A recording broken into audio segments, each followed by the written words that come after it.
이해훈 후보자 인사청문회 지금 뜨겁게 진행 중입니다. 가장 관심은 서울 강남 아파트 청약 과정이죠. 이 후보자 부부와 첫째 아들, 둘째 아들, 셋째 아들까지 같이 산다고 적어서 로또 청약에 당첨이 됐는데 알고 보니 장남은 7개월 전에 결혼식을 했더라. 그리고 신혼집도 장만을 해 있더라. 실제로는 따로 살면서 청약 점수 높이려고 거짓 서류 냈던 것 아니냐는 논란. 이 후보자가 오늘 새로운 해명을 내놨습니다. 그런데 논란은 더 뜨거워졌습니다. 정성원 기자가 보도합니다. 혼례를 올리고 곧바로 좀 문제가 생겼습니다. 두 사람의 관계가 깨어진 상황이라 최악으로 치달았습니다. 관계가 파경이 되면서 이 모든 게 이제 정신적인 압박과 스트레스 등등으로 발병도 하고 지금까지 치료를 받고 있습니다. 휴지로 눈물을 훔치는 이해훈 기획예산처 장관 후보자. 부정청약이 아니라며 새로운 이유를 제시했습니다. 결혼식을 치른 이후에도 장남이 아내와 같이 살지 않고 부모와 집에 산 건 부정청약 때문이 아니라 사이가 좋지 않아서였다는 겁니다. 추가 문제 제기가 바로 이어집니다. 며느리랑 장남이랑 사이가 안 좋았던 게 아니고요. 거의 세계 최고의 효부 수준입니다. 시아버지, 시어머니가 대박 로또 청약 받을 수 있도록 결혼도 했는데 주민등록도 안 합치고 혼인신고도 기다려주고 완전 효부 아닙니까? 부부관계가 깨졌다기에는 며느리가 청약 공고 후 시댁 가족들이 들어올 수 있게 협조한 게 수상하다는 겁니다. 여당도 같은 의혹을 제기했습니다. 파경에 가까운 상태인 며느리가 혼자 살고 있는 집에 며느리를 2달 동안 이사를 보내고 들어갔다가 다시 2달 후에 그 집을 교대한다. 왜 굳이 관계가 파탄난 며느리에게 협조를 구하는 거죠? 협조를 구했다기보다는 그냥 저희가 들어갈 곳이 없다라는 사정을 전달했고. 청문위원들은 부정청약을 부인하기엔 우연이 너무 겹친다며 불신을 드러냈습니다. 정말 우연의 일치라는 겁니까? 공교롭게 아들이 용산으로 나간 게 원패든지 나간 게 국토부의 부정청약 조사 결과 언론에 발표된 바로 그 다음 날이에요. 저희는 정말 몰랐습니다. 그리고 저희가 뭔가 부정청약을 했다는 일말의 생각이 있었어야 저런 걸 챙겨보지 않겠습니까? 정말 환상의 콤비 같습니다. 군사작전 방불케 하는. 아파트를 반납하겠냐는 질문엔 이렇게 답했습니다. 그러니까 우리가 볼 때는 명백하게 불법이에요. 그래서 저는 이 집을 저는 내놓으셔야 된다고 생각해요. 그렇게 하실 용의가 있습니까? 수사기관의 결과에 따르겠습니다. 채널A 뉴스 정성원입니다. 자, 그럼 아빠 찬스 의혹은 풀렸을까요? 장남이 연세대에 입학을 했는데 당시 연세대 교수였던 아빠가 도와준 것 아니냐는 의혹. 이해훈 후보자 처음엔 다자녀 전형으로 들어간 거라고 했는데 그때 그런 전형 없었다고 하자 착각을 했다며 사회 기여자 전형이라고 바꿨습니다. 그럼 무슨 기여를 했냐? 할아버지가 국위 선양을 했다는 이유를 들었는데요. 야당 의원, 할아버지 훈장이 국위 선양이냐 또 맹공을 퍼부었습니다. 강보인 기자가 이어갑니다. 장남은 무슨 전형으로 입학했습니까? 자, 네. 사회기여자 전형으로 입학한 건 맞습니까? 네. 이해훈 기획예산처 장관 후보자 장남의 연세대 입학 과정을 야당 의원들은 따져 물었습니다. 사회 기여자 전형이었다고 하자 곧바로 질의가 이어집니다.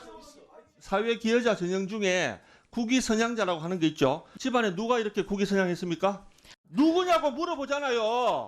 국위를 선양한 사람이 누구냐고 물어보고 국위 선양자가 누구냐고요. 국위 선양자가. 국위 선양이라는 것이 훈장을 국위 선양자가 누구냐고 묻는 국위 선양자에 제가 지금 정의를 물어봅니까?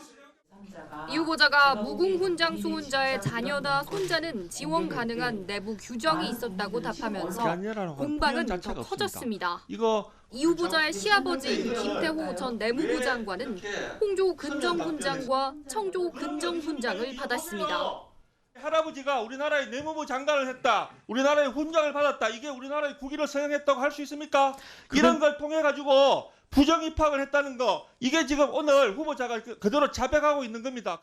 그 기준은 제가 만드는 규정이 아니고 학교가 만든 규정입니다. 이 후보자는 청문회 이전 장남의 입학 전형을 다자녀 전형이라고 했다가 사회 기여자로 번복했는데 차남과 헷갈렸다고 답했습니다. 17년 전 일이라 정확하게 기억을 못했습니다. 그리고 아들이 셋이다 보니 그중에 누구였는지 기억을 못했고 연세대는 국회에 장남 입학 자료 요청해 보관 기한이 지나 관련 자료를 폐기했다고 밝혔습니다. 채널A 뉴스 강부인입니다. 서류를 냈을 때 오늘 청문회장에선 이해훈 후보자 면전에서 이 보좌관 갑질 녹취 음성이 재생이 됐습니다. 이 후보자 어떤 반응을 보였을까요? 손인혜 기자입니다. 동영상 하나 보고 가겠습니다. 야! 네가 무슨 판단을 해? 네가 무슨 너 뭐 IQ 한 살이야? 너 그렇게 똥오줌을 못 가려? 아, 말 좀 해라! 내가 정말 널 죽였으면 좋겠다. 후보자님, 야! 이렇게 말하시면 안 되는 거 아닙니까? 그때 그 인턴이 몇 살쯤 됐는지 알고 계십니까? 그건 모르겠습니다. 어렵다는 건 알고 있습니다. 이해훈 후보자 면전에서 보좌진 갑질 녹취 음성을 튼 야당. 고성을 똑같이 따라한 뒤 이중적 태도를 지적한 겁니다. 후보자님 장남이랑 동년배 뻘이라고 합니다. 하면서 아들 생각이 안 났을까? 청문회용 목소리와 이게 갑질하실 때 목소리가 달라요. 또 목소리의 이해훈입니까? 음성이 청문회장에 울려 퍼지자 이 후보자는 연거푸 물을 마시고 허공을 응시하는 모습도 포착됐습니다. 국민의힘은 맹공했습니다. 휴대폰에 의원님 이름이 딱 뜬다, 후보 이름이 뜬다 그러면 두 손이 벌벌 떨렸대요. 공황장애, 안면 마비치 걸린 직원도 있답니다. 이해훈 후보자의 보좌진들은 저에게 이런 이야기를 했습니다. 악마를 보았다고 합니다. 이 후보자는 사실이 아닌 부분이 너무 많다고 반박하면서 일부 당사자에게는 이미 사과했다고 주장했습니다. 그러고 나서 바로 사과했습니다. 그때는 안 받아들인 줄은 몰랐고요. 지금도 이번에는 연락을 직접 하면 또 제2의 가해가 될까 봐 오히려 국민의힘이 전직 보좌진을 압박하고 있다고 반격도 했습니다. 지금 국민의힘에서 국민의힘에 소속되어 있는 옛날 제 전직 보좌진들에게 뭘 얼마나 압박을 하는지 저도 다 듣고 있습니다. 압박이라고 그러셨습니까? 지금 이 보좌직원들이 그럼 허위 진술을 했다고 얘기를 하시는 겁니까? 압박을 하다뇨. 나는 지금 취소하세요. 아니 그 부분은 의원님께 오해를 하게 했다면 죄송합니다. 채널A 뉴스 손인혜입니다. 보신 것처럼 오늘 청문위원들 누가 여당이고 야당인지 헷갈릴 정도였습니다. 여당 의원들도 매섭게 검증의 날을 세웠는데요. 같은 위원이지만 직전 이 구윤철 기획재정부 장관 인사청문회 때와는 확연히 달랐습니다. 남영주 기자입니다. 질의 첫 마디부터 달랐습니다. 후보자님 지명 축하드리고 청문회 준비하느라 고생 많으셨습니다. 후보님 축하드립니다. 이제 나라 국간지기가 되셨는데 국민 눈높이에 맞춰 우리로서는 엄격히 검증할 수밖에 없습니다. 제일 중요한 국민의 눈높이, 국민의 판단 아니겠습니까? 오늘 청문회에선 여당 의원들 사이 축하란 단어는 찾아볼 수 없었습니다. 야당처럼 매섭게 질의했습니다. 세종 아파트에서는 살지 않았어요? 뭐 아예 살지 않았던 건 아니지만 서울을 많이 왔다 갔다 했습니다. 예. 네. 그랬군요. 세탁하고 빨래 이런 걸 혼자 하기가 좀 힘들었다고 합니다. 글쎄 세탁 빨래를 그렇게 매일같이 했나 보죠? 반포에 올라와서? 그렇지는 않은데 이제 식사도 어렵고 여러 가지 어렵다 보니 그래서 전입 신고를 하지 않고 그냥 세종에 있는 직장에 계속 다닌 거군요. 그렇지만 이제 그러니까 서울로 그거는 옮기려는 우리 계획이 있었기 때문에 주민등록법을 그렇습니다. 위반한 거잖아요. 변명이 안 될 것 같아요. 아니요. 명백하게 네. 주민등록법 위반인데. 발언 태도도 지적했습니다.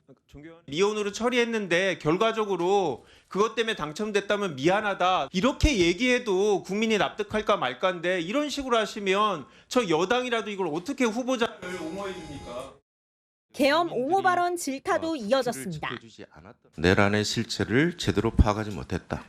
근데 어떻게 국민들은 다 일일이 판단하시고 그 새벽에 다 나오셨을까요? 국민들께 사과할 용이 있으십니까? 네, 사과는 국민들이 오케이 하실 때까지 끊임없이 반복하겠습니다.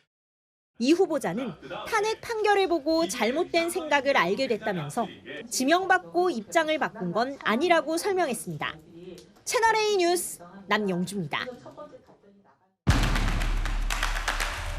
자, 아는 기자 이남희 정치부 선임 기자 나왔습니다. 사실 오늘 청문회가 가장 관심이 갔던 건 그동안 무슨 의혹이 터질 때마다 청문회에서 얘기하겠다고 했기 때문이에요. 이혜원 후보자 하나씩 풀어보죠. 의혹이 풀렸는지. 자, 위장 미혼 청약 의혹 어떻게 봐야 됩니까? 일단 논란의 핵심은 이겁니다. 이 후보자가 서울 반포 아파트 청약 때 결혼한 장남을 부양가족에 넣어서 청약 점수를 부풀렸다는 의혹이 제기됐죠. 결혼한 장남을 미혼으로 속여서 로또 청약에 당첨된 게 아니냐는 거죠. 그런데요, 이 후보자 장남이 위장 미혼 아니라고 오늘 새 해명을 꺼내든 겁니다. 장남 부부가 2023년 12월 결혼식은 올렸지만 곧바로 관계가 깨졌다고요.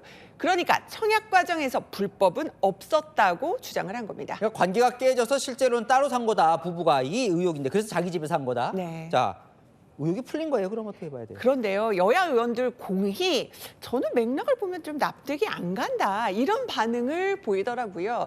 먼저요, 관계가 틀어졌다는 며느리 같은 경우 앞서 보셨지만요, 시댁의 반포 아파트 청약 당첨을 왜 굳이 돕고 나섰냐, 이런 의문을 제기하고 있습니다. 용산 전셋집에 살던 며느리 또 청약 공고 후에는 시댁 가족들이 그 집에 들어올 수 있도록 딱 맞춰서 주소도 옮겨줬다는 겁니다. 두 번째는요, 장남이 서울에서 가족과 함께 거주했다는 증거 자료도 내지 않았다는 점을 여야가 문제 삼고 있습니다. 아파트 청약 신청 당시에 이제 장남은 세종시에 있는 직장에 다녔거든요. 우리가 청약을 신청할 때 부양가족 넣으려면은 자녀가 미혼이거나 같은 주소지에 살아야 합니다. 그런데 교통카드 사용 내역 이런 거 안 내는 걸 보니까 장남과 함께 살았다는 이 후보자 주장 못 믿겠다는 거죠. 결국 이 후보자 해명이 맞는지는 수사로 가려지게 됐습니다. 부모 찬스 논란 뭐 여러 개가 많았는데 이 의혹들은 어떻게 됐어요? 일단은 이 후보자 장남 그리고 셋째 아들이요, 아버지가 교수로 재직 중인 연세대에 진학을 했습니다. 그런데 이제 장남의 경우는요, 일반 전형 아니어서 뭔가 아빠 찬스 작용한 게 아니냐, 이런 의혹이 제기가 된 겁니다. 게다가요, 이 후보자가 그 장남 입학 과정에 대해서 다자녀 전형이라고 했다가 착오가 있었습니다, 사회 기여자 전형이라고 번복해서 논란이 커졌습니다. 그러니까 국위를 선양한 사람의 자녀나 손자녀가 입학할 수 있는 규정으로 입학을 했다는 건데요. 오늘 이 후보자의 해명은 시아버지가 훈장을 받아서 자격 요건이 됐다, 이렇게 해명을 했습니다. 그런데 야당은 훈장 수훈자가 국위 선양자가 맞느냐, 이런 규정이 있냐 의문을 제기를 했거든요. 근데 당시 입시 자료가 폐기됐다고 하더라고요. 완벽한 진실 규명에는 물음표가 남게 됐습니다. 자, 오늘 또 하나의 관심은 이 후보자가 이제 작성했다는 비망록이 공개될 거다, 뭐 이런 얘기도 있었는데 이건 어떻게 된 거예요? 어떻게 공개될지가 관심이었어요. 일단 천하람 의원이 주장했던 이 후보자 비망록 의혹은요, 2017년에 이 후보자 금품 수수 의혹에 대한 무마 정황도 담겨 있다, 또 무속인과 종교에 의지하는 듯한 내용도 담겨 있다, 또 낙선 의원 명단도 담겨 있다, 뭐 이런 내용들이 담겼다는 주장이 나왔었습니다. 근데 이 후보자는 오늘 내가 작성하지 않았다, 이렇게 강하게 반박을 했습니다. 제3자가 짐작과 소문을 버무려서 쓴 거다, 이렇게 말했는데요. 이제 천하람 의원 같은 경우는 아니, 후보자가 작성한 게 아니라면 공개해도 되는 거 아니냐, 이렇게 몰아세웠는데요. 하지만 이 후보자가 거부했기 때문에 지금까지는 이 비망록을 공개하진 않았습니다. 그러니까 천하람 의원도 공개는 안 한 거네요. 자, 갑질 의혹은 어떻게 됐나요? 일단은 녹취가 나왔잖아요. 오늘 면전에서 틀기도 했는데 그 부분에 대해서는 증거가 있다 보니까 인턴 갑질은 자신의 잘못 인정하면서 거듭 사과를 했습니다. 자, 아직 이제 뭐 끝난 건 아니에요. 오늘 밤까지 계속 진행이 될 것 같은데 거치는 어떻게 될 것 같습니까? 오늘 청문회 분위기 보셨잖아요. 여당도요, 이게 변명이 됩니까? 옹색한 답변이라면서 이 후보자 굳이 감싸지는 않더라고요. 어제 송원석 국민의힘 원내대표 만난 홍익표 정무수석도요, 청문회 안 하고 어렵게 모신 이 후보자를 날리게 되면 미안하지 않겠냐면서 뭔가 청문회 기회는 주자고 말한 걸로 알려져요. 일단 청와대 관계자 주말까지 좀 여론을 지켜보면서 결정하겠다는 반응을 보였습니다. 네, 잘 들었습니다. 아는 기자 이남희 선임 기자였습니다.